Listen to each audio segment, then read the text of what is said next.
ఉందా? దీనికి డబ్బులు నేను ఇస్తాను. ఆహా, ఇప్పుడు ఇలా దాచుకోవాల్సిన అవసరం లేదు. అవునా? మరి Malabar golden diamonds golden Bloom plan తో మీ సౌకర్యానికి తగ్గట్టుగా ప్రతి నెల చెల్లించొచ్చు.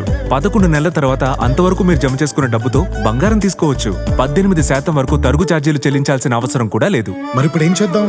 అంకుల్, ఒక గోల్డెన్ బ్లూమ్ ప్యాక్ చేయండి. నా కుటుంబం, నా సంబరం, నా మలబార్. నమస్తే, పీఎన్ఎన్ న్యూస్కు స్వాగతం. స్వాతంత్ర పోరాటంలోనూ రాష్ట్ర అభివృద్ధిలోనూ ఆంధ్రకేసరి టంగుటూరి ప్రకాశం పంతులు పోషించిన పాత్ర అజరామమని రాష్ట్ర సాంఘిక సంక్షేమ శాఖ మంత్రి డాక్టర్ డోలా బాల వీరాంజనేయ స్వామి అన్నారు. టంగుటూరి ప్రకాశం పంతులు 153వ జయంతిని పురస్కరించుకొని ఆయన విగ్రహానికి మంత్రి డోలా శ్రీ బాల వీరాంజనేయ స్వామి, ఒంగోలు పార్లమెంట్ సభ్యులు మాగుంట శ్రీనివాసులు రెడ్డి, జిల్లా కలెక్టర్ శ్రీమతి ఏ తమీం అన్సారియా, ఒంగోలు శాసనసభ్యులు దామచల జనార్దన్, ఒంగోలు నగరపాలక సంస్థ మేయర్ గంగారు సుజాత పూలమాల వేసి నివాళులర్పించారు. ఈ సందర్భంగా టంగుటూరి ప్రకాశం పంతులు జీవిత చరిత్రపై ఏర్పాటు చేసిన ఫోటో ప్రదర్శనను వారు తిలకించారు. టంగుటూరి ప్రకాశం పంతులు మునిమనవడు టంగుటూరి సంతోష్ కుమార్ సన్మానించారు. ఈ సందర్భంగా మంత్రి స్వామి మాట్లాడుతూ టంగుటూరి తన సంపాదనంతా దేశ సేవ కోసం వెచ్చించిన మహనీయుడని అన్నారు. స్వాతంత్ర పోరాటంలో ముఖ్యంగా సైమన్ కమిషన్, క్విట్ ఇండియా ఉద్యమం, ఉప్పు సత్యాగ్రహం వంటి వాటిలో ఆయన పాత్ర ఎంతో ఉందన్నారు. రాష్ట్ర ముఖ్యమంత్రిగా రాష్ట్ర అభివృద్ధికి ఎంతో కృషి చేశారని తెలిపారు. జిల్లా కలెక్టర్ శ్రీమతి తమీం అన్సారియా మాట్లాడుతూ నేటి యువత టంగుటూరి ప్రకాశం పంతులు జీవితాన్ని ఆదర్శంగా తీసుకుని ముందుకు సాగాలని కోరారు.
వారు మా ప్రాంతం, మాకు సమీపంలో మా సొంత మండలం ఒల్లూరు గ్రామవాసి. ఆయన లాయర్గా, స్వాతంత్ర సమరయోధుడిగా, బ్రిటిష్ వారి అకృత్యాలకి ఎదురేగి స్వాతంత్ర సాధనలో కృషి చేసిన వ్యక్తి. ఉప్పు సత్యాగ్రహం కావచ్చు, అదేవిధంగా ఆయన లాయర్గా ఉంటూనే ప్రజా జీవితంలోకి రావటం, ఉద్యమాల్లో పాల్గొనటం, ఆనాడు ఏర్పడినటువంటి కాకుండా సంపాదించినటువంటి ఆస్తులు కూడా పూర్తి స్థాయిలో ఉద్యమాలకు వాడు ఖర్చు పెట్టేటువంటి ధీరోదాత్తుడు. వారి పేరు మీద మనం ఈరోజు ప్రకాశం జిల్లా ఏర్పాటు అవడం కూడా ఆనాటి ప్రభుత్వాలకు కూడా ధన్యవాదాలు తెలియజేసుకుంటూ, వారి పుట్టి జన్మదినోత్సవం సందర్భంగా ఈరోజు ఈ జిల్లాలో కార్యక్రమాల్లో పాల్గొనడం కూడా అదృష్టంగా భావిస్తూ వారికి నివాళులు అర్పిస్తూ సలహా తీసుకున్నాం. Thank you. ఈరోజు ఆంధ్రకేసరి శ్రీ టంగుటూరి ప్రకాశం గారి 153వ జయంతి దినోత్సవాన్ని మనం ఒక పండగ వాతావరణంలో ఈరోజు జరుపుకుంటున్నాము. అతను మన దేశ స్వాతంత్ర్య పోరాటంలో అతను చేసిన త్యాగాన్ని, మన దేశం కోసం అతను చేసిన సేవలని మనం ఎప్పుడు కూడా మర్చిపోలేము. ఆయన వలన మన ఆంధ్రప్రదేశ్కు దేశ స్థాయిలో మాత్రమే కాకుండా ప్రపంచ స్థాయిలో ఒక మంచి గుర్తింపు ఉంటుంది. నేతలు ఎంతమంది ఉన్నా ప్రజాభిమానాన్ని చూరగొనేది మాత్రం కొందరే ఉంటారని, అలాంటి కొద్దిమంది నేతల్లో టంగుటూరి ప్రకాశం పంతులు ఎప్పటికీ చిరస్థాయిగా నిలిచిపోతారని ఒంగోలు శాసనసభ్యులు దామచర్ల జనార్దన్ అన్నారు. ప్రకాశం పంతులు జయంతి సందర్భంగా స్థానిక లాయర్పేటలోని ఆయన విగ్రహానికి ఒంగోలు ఎంపీ మాగుంట శ్రీనివాసరెడ్డి, నగర మేయర్ గంగాడ సుజాత కలిసి పూలమాల వేసి నివాళులర్పించారు. ఈ కార్యక్రమంలో బ్రాహ్మణ సంఘ నాయకులు, కార్పొరేటర్లు, టీడీపీ నాయకులు పాల్గొన్నారు.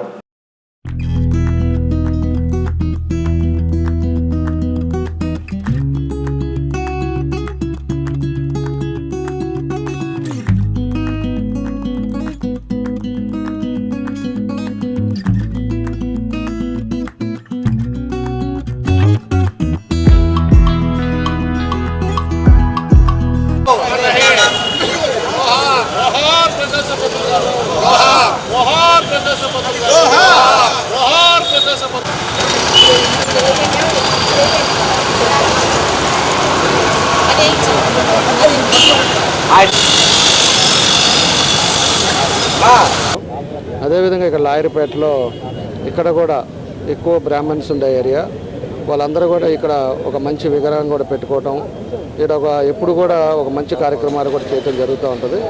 కాబట్టి ఈ రోడ్డుకు కూడా ప్రకాశం పంతులు గారి పేరు మీద తొందరలోనే దాన్ని కూడా లాంచ్ చేస్తాం. ఎప్పుడు ఇది మంగమూరు రోడ్డు అని లేకపోతే ఇంకో రోడ్డు అనేది కాకుండా ప్రకాశం పంతులు గారు రోడ్డు మీదే పెట్టేటట్టుగా దాన్ని కూడా ఒక నిర్ణయాలు తీసుకుంటాం. రెండవది, ఏదైతే ప్రకాశం పంతులు గారు మన జిల్లా వాసి అవటం మన అదృష్టం. అది ఆయన ఆ రోజుల్లో చేసిన సేవలు ప్రతి ఒక్కరూ కూడా గుర్తుపెట్టుకోవాలి. ఆయన ఏ విధంగా అయితే దేశం కోసం పోరాడాడో, రాష్ట్రం కోసం పోరాడాడో, అలాంటి వ్యక్తులు వాళ్ళు చేసిన త్యాగాలను కూడా మనం చేసుకుంటా పోవాల్సిన అవసరాలు ఉన్నాయని చెప్పి కూడా ఈ సందర్భంగా తెలియజేస్తూ ఈరోజు ఇక్కడ కూడా మంచి కార్యక్రమం పెట్టడం, మన ఎంపీ గారు అందరం కూడా రావటం చాలా సంతోషం అని చెప్పేసి, మన కార్పొరేటర్లు కానీ మన ముఖ్య నాయకులు అందరూ కూడా రావటం చాలా సంతోషం. ఇదిగో ఈయన ఒక ప్రకాశం పంతులు గారు మునిమనవడు అని చెప్పేసి కూడా చెప్తా ఉన్నారు. ఇలాంటి వారి కుటుంబ సభ్యులు ఇప్పుడే మన శాసనసభ్యులు శ్రీ దామచర్ల జనార్దన్ రావు గారు, మాగుంట శ్రీనివాసరెడ్డి గారు వచ్చి వారికి నేను జోహార్లు అర్పించడం జరిగింది. అదేవిధంగా 2015లో చంద్రబాబు నాయుడు గారు ఆంధ్రకేసరి ప్రకాశం పంతులు గారి జయంతిని అధికారపూర్వకంగా జరిపించాలని చెప్పేసి ఆ రోజే జీవో పాస్ చేశారు. అప్పటి నుంచి కూడా ఈ అధికారికంగా ప్రకాశం పంతులు గారి జయంతి జరుపుకోవడం మా అందరికీ ఆనందంగా ఉంది. అదేవిధంగా ఆయన ధైర్య సాహసాలు కానివ్వండి, ఆయన రాజకీయం కానీ, నీతి రాజకీయం కానీ రేపు భవిష్యత్తులో పిల్లలందరికీ కూడా ఇది ఒక పాఠంగా ప్రచురించారని చెప్పేసి ప్రతి ఒక్కరం మనందరికీ కూడా గుర్తుండిపోయేటటువంటి ఎన్నో కార్యక్రమాలు చేసినటువంటి మహానుభావుడు అటువంటి టంగుటూరి ప్రకాశం పంతులు గారి ఆదర్శాలకి మనం అనుగుణంగా ఇప్పుడే మన ఎమ్మెల్యే గారు, ఎంపీ గారు కూడా వచ్చారు. వారు కూడా అనౌన్స్ చేశారు. ఇక్కడ మనం ఈ మంగమూరు రోడ్డుకి ప్రకాశ పంతులు గారు రోడ్డు అని చెప్పి దీన్ని ఆల్రెడీ కౌన్సిల్లో తీర్మానం చేసి చేయడం జరిగింది. దానికి కూడా ఎంత పెద్ద మనసుతోటి మన ఎమ్మెల్యే గారు యాక్సెప్ట్ చేసి దాన్ని ఎటువంటి పరిస్థితుల్లో ఆ ఆర్చిని నిర్మాణం చేద్దామని చెప్పి కూడా ఆయన మాకు చెప్పడం జరిగింది. దానికి కూడా వారికి ఈ జయంతి సందర్భంగా వారికి మా బ్రాహ్మణ కమ్యూనిటీ తరఫున ధన్యవాదాలు తెలియజేస్తూ, ఇవాళ మా ఒంగోలు ప్రకాశం జిల్లా బ్రాహ్మణ సంఘం వారు కూడా ఈ కార్యక్రమం పాల్గొని ఆయన యొక్క జయంతిని మేమందరం కూడా ఘనంగా నిర్వహించుకున్నందుకు మరొకసారి అందరికీ కూడా ధన్యవాదాలు చేస్తూ, రాబోయే రోజుల్లో రాజకీయ నాయకులందరూ కూడా ఆంధ్రకేసరి గారిని ఆదర్శంగా తీసుకొని ఆయన అడుగుజాడల్లో నడవాలని చెప్పి ఆంధ్రకేసరి టంగుటూరి ప్రకాశం పంతులు జయంతి వేడుకలను వినోదరాయనపాలెంలో ఘనంగా నిర్వహించారు. ఈ కార్యక్రమంలో ఎస్ఎన్పాల్ శాసనసభ్యులు బిఎన్ విజయకుమార్, జేసీ రోనంకి గోపాలకృష్ణ పాల్గొని ఆయన విగ్రహానికి పూలమాల వేసి నివాళులర్పించారు.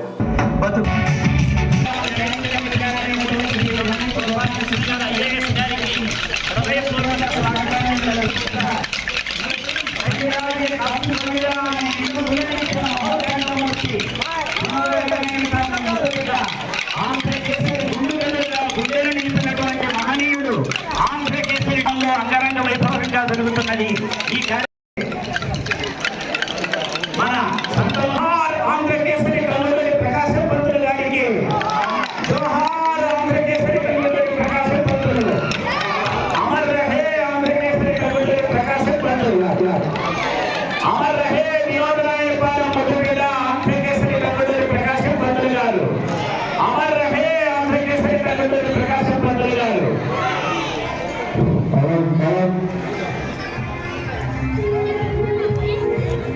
గారిని దీపాన్ని మనం దైవ స్వరూపంగా భావిస్తాం. నిర్వహిస్తూ ఉంటాం.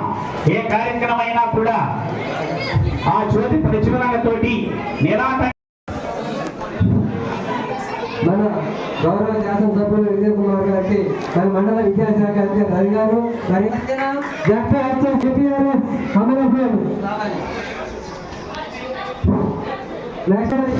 బ్రహ్మేంద్ర సోదరి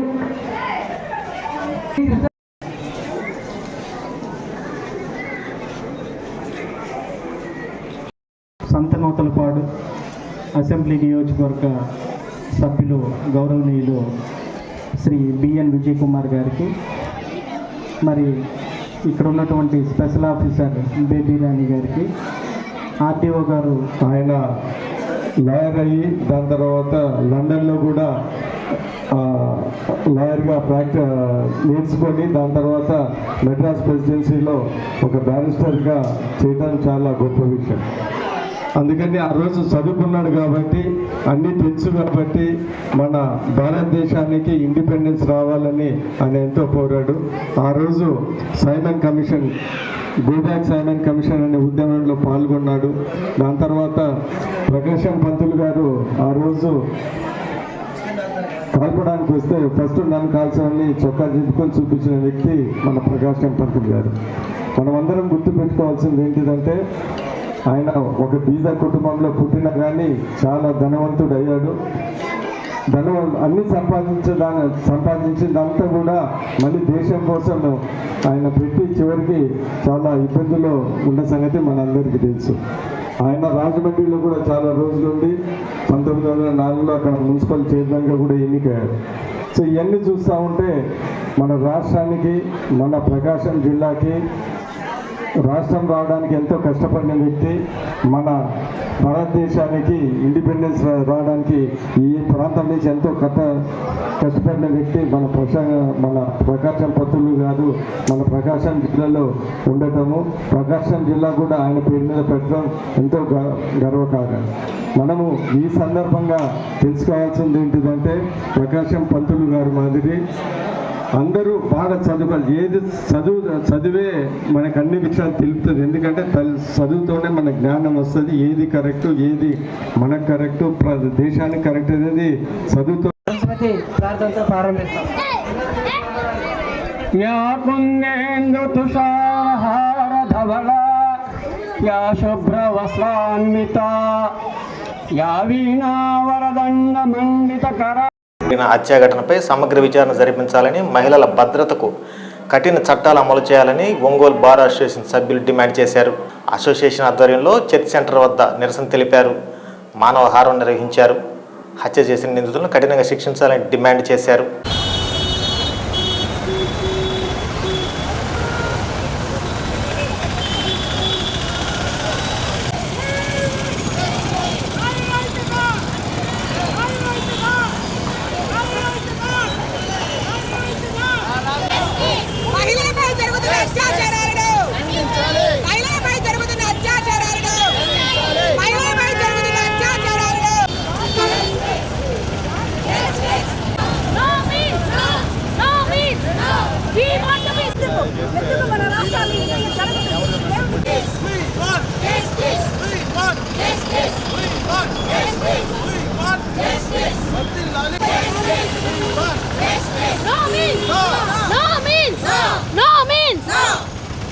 సమయం వచ్చింది.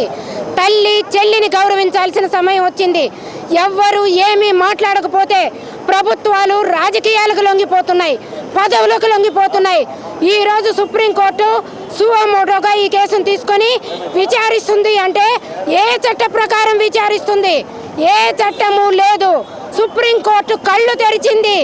ఎందుకు తెరిచింది?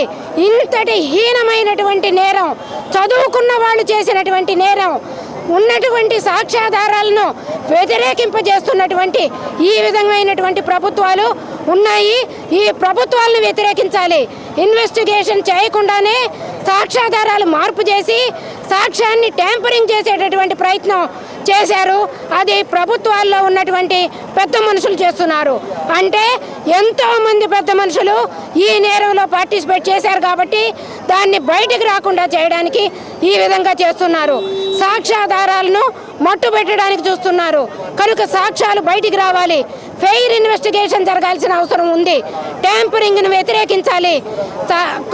కాలేజీలో ఉన్నటువంటి ప్రిన్సిపాలే అంత నేరాన్ని దాచాలి అని, దాన్ని ఆత్మహత్యగా సృష్టించాలి అని బిల్డింగ్ను కూడా పడగొట్టేటటువంటి ప్రమాదాన్ని తీసుకొచ్చి పెట్టారు. అంటే ఆయనకి తల్లి లేదా, చెల్లి లేదా, అక్కడ ఉన్న వారికి లేదా? ప్రజలు ఉద్యమించే రోజు వచ్చినప్పటికీ కూడా రాజకీయ నాయకులు, పోలీసు వారు కళ్ళు తెరవకపోవడం అన్యాయంగా ఉంది. వాళ్ళు డాక్టర్లు కావచ్చు, ప్రిన్సిపల్ కావచ్చు, ప్రొఫెసర్ కావచ్చు, రాజకీయ నాయకులు కావచ్చు, ఎంత చదువుకున్న వాళ్ళైనా కానీ ఈరోజు ఆ అమ్మాయి మానాన్ని కానీ ప్రాణాన్ని కానీ ఆ తల్లిదండ్రులకు ఆ బిడ్డను కానీ తెచ్చివ్వగలరా? తెచ్చివ్వలేని పరిస్థితుల్లో ఏం పరిహారం ఇస్తారు? ఇంతమంది ట్యాక్స్ పేయర్స్ ట్యాక్స్ కడుతున్నారు. గవర్నమెంట్ ఏ రోజైనా కానీ మహిళల భద్రతకి ₹1 పెడుతుందా? గవర్నమెంట్ హాస్పిటల్లోనే ఈ విధంగా జరుగుతుంది అంటే ప్రైవేట్ హాస్పిటల్లో జరిగితే, ప్రైవేట్ ప్లేస్లో జరిగితే దీన్ని మేము ఖండించలేకపోయినాము అనో, మాది కాదు అనో ప్రభుత్వాలు చేతులు దులుపుకుంటున్నాయి. ప్రభుత్వ హాస్పిటల్లో ఆ అమ్మాయి 36 అవర్స్ ఒక డ్యూటీ డాక్టర్ని డ్యూటీలో పెట్టారు అంటే ఇది యాదృచ్ఛికంగా జరిగింది అని చెప్పడానికి అసలు ఎక్కడ స్కోప్ లేదు. 36 అవర్స్ డ్యూటీ పెట్టారు అంటే it's a pre planned brutal rape and murder. పని ప్రదేశాల్లోనే రక్షణ లేకపోతే ఎక్కడ రక్షణ ఉన్నట్టు? ఇంట్లో లేదు, పని ప్రదేశాల్లో లేదు, ఉమెన్కి ఎక్కడ రక్షణ ఉన్నట్టు? So as a advocates we demand women protection act. Women protection act strictly అనమాట. Thank you. గౌరవము పెద్దపీట వేశారు, కానీ రిపీటెడ్గా అఫెన్సెస్ జరుగుతూనే ఉన్నాయి against women. It is an offence against not only women, against the society that should be treated like that. Anyhow ఈ విషయంలో ముక్త కంఠంతో యావత్ భారతదేశము, ఎందుకంటే entire nation should for the brutal act committed by the culprits. ఎవరైనా సరే ఈ నేరం వెనక ఎవరున్నా, ఎంత పెద్దవారైనా, ఎంత పొలిటికల్ ఇన్ఫ్లుయెన్స్ ఉన్నా, ఎంత రిచెస్ట్ అయినా, వారిని they have to be brought to book for the offences they have committed. They have to be punished with stringent punishments according to the laws of the land.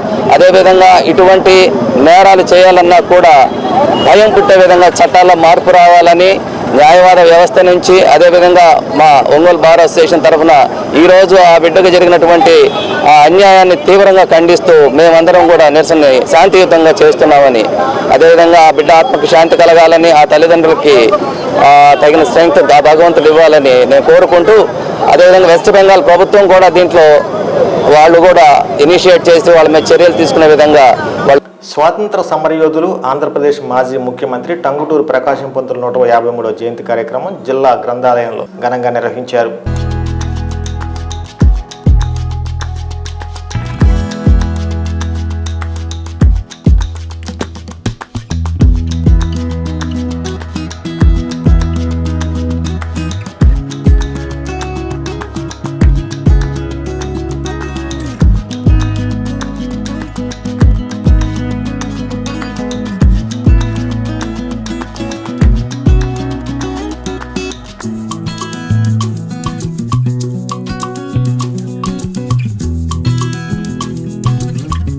లాయర్గా practice చేస్తున్నట్టుగానే తర్వాత ఆయన అక్కడే రాజమహేంద్రవరంలోనే ఆయన పురపాలక సంఘ సభ్యుడిగా, అలాగే 2001లో అధ్యక్షులుగా ఎన్నికయ్యారు.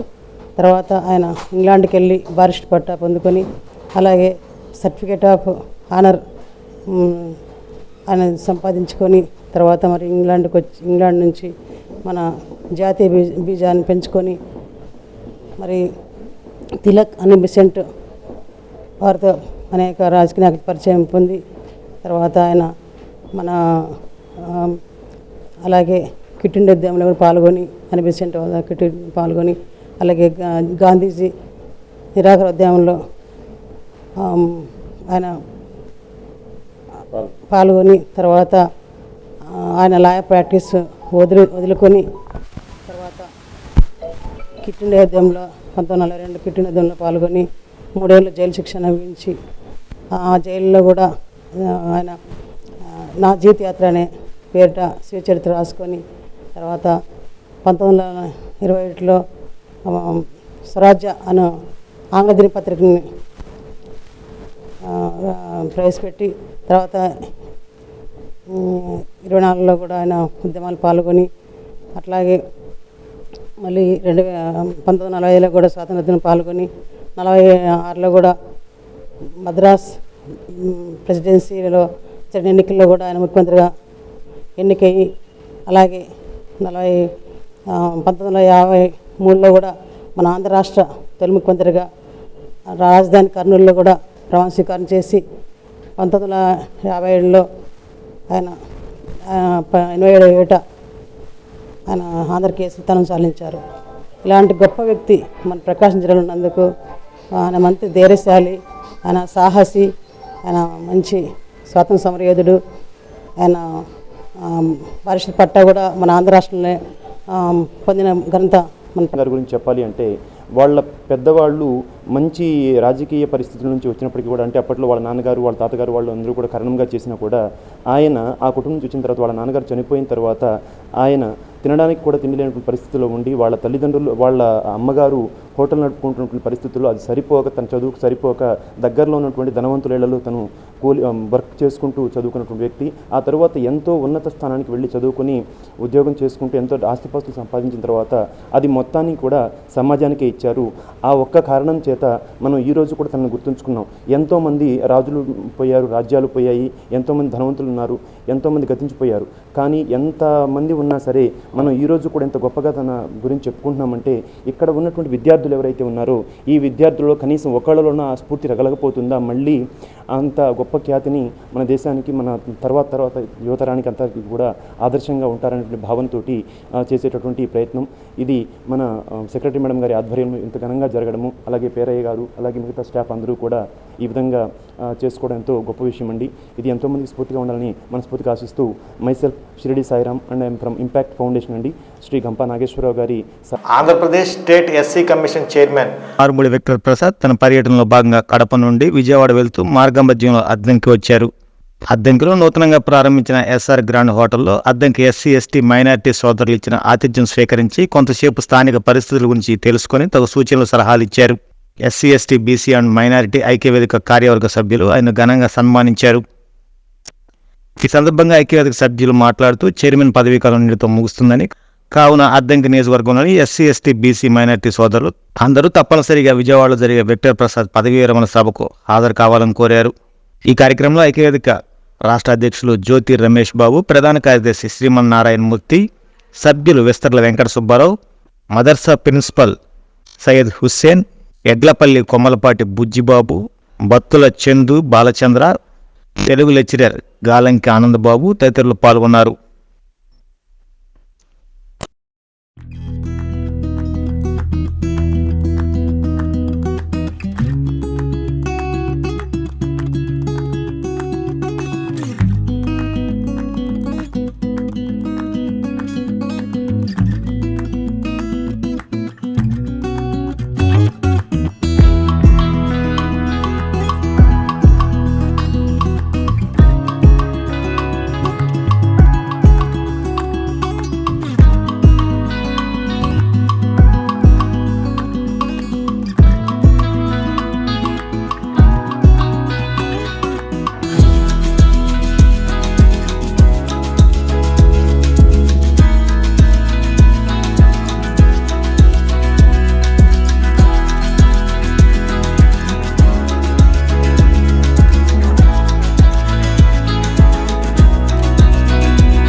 ఈ వార్త ఇంతలో సమాప్తం.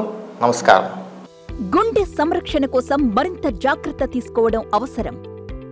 ప్రకాశం, నెల్లూరు, కర్నూలు జిల్లాల్లో తొలిసారిగా ఆస్టర్ రమేష్ హాస్పిటల్స్ ఒంగోలులో అత్యాధునిక 160 స్లైడ్స్ UCT 780 స్కానర్ అందుబాటులోకి తెచ్చాయి. Computerised tomography, coronary angiography, CTCA దీనివల్ల సాధ్యమవుతుంది. CTCA పరీక్ష వల్ల గుండెకు రక్త సరఫరా చేసే కరోనరీ ఆర్టరీస్ కి జబ్బు చేసిందేమో తెలుసుకోవచ్చు. గుండెపోటు వస్తుందన్న దానికి అదే తొలి హెచ్చరిక. ఇతర పరీక్షలతో పోలిస్తే ఈ ఆధునిక పరీక్ష వల్ల ఎన్నో ఉపయోగాలున్నాయి. అసలు సమస్యని కరెక్ట్గా తెలుసుకుని తగిన వైద్యం చేసే వీలుంటుంది. గుండెకు సంబంధించిన ఏ సమస్య ఉన్నా ఆస్టర్ రమేష్ హాస్పిటల్స్ మీకు కొండంత అండ. మీరు పూర్తిగా విశ్వసించదగ్గ అత్యాధునిక ఆసుపత్రి ఇది.